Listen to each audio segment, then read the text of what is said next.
To the court today, and this is a temporary restraining order that the dad went there and said.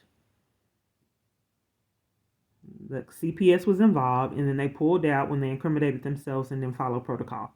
They didn't give me an attorney. They didn't allow me to go to court, so they put the dad up to doing it, and he doesn't have the proper mental capacity, so the stepmom put him up to doing it.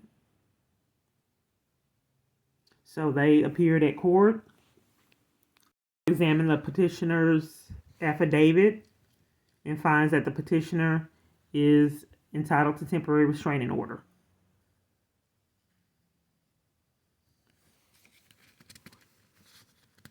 At the hearing when I was in jail on false charges, and they served it to the jail, and then stated on another thing, invoice or document rather, that they didn't know where I was and I didn't appear, but they served it to jail. And I wrote them multiple letters going over the abuse my daughter told me about. Look at the date, 2018. This was signed July 26, 2018 at 10:22. So it's a restraining order that the dad did and have no clue why he did it. So I can't go to the police because all they do is cover for everything. I should be able to go to the police and say that he committed perjury. He lied. I should be able to say that to the court, but I can't because they're covering for it. Even down to FLP that wouldn't open the door, and then when the police got there, they let them in. They don't know if I had an appointment. They shouldn't have known who I was. There's a lot of people that come there. They never responded when I pushed the doorbell. They never said a thing. And that has happened at multiple businesses that were trying to deny me services.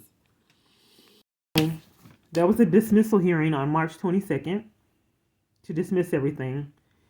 It says that the court will dismiss the warrant of prosecution unless there is a cause to maintain the case on the docket.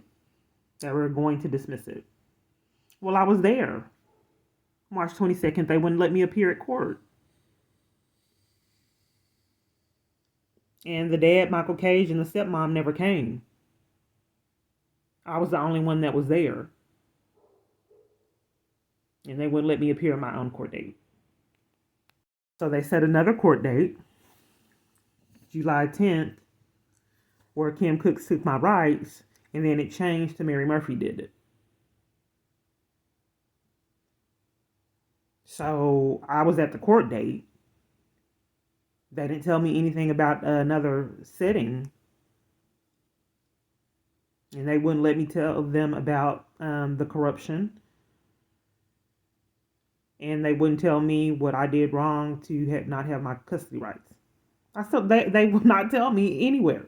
CPS set it up. They won't tell me. The court won't tell me. The police department won't tell me. So this has been going on years, and I just have to sit and marinate in it. And what I reported to the judge in documents and letters that I wrote is that my daughter told me that the stepmom sat on her hands and legs and whipped her with the metal part of the belt, and she couldn't breathe.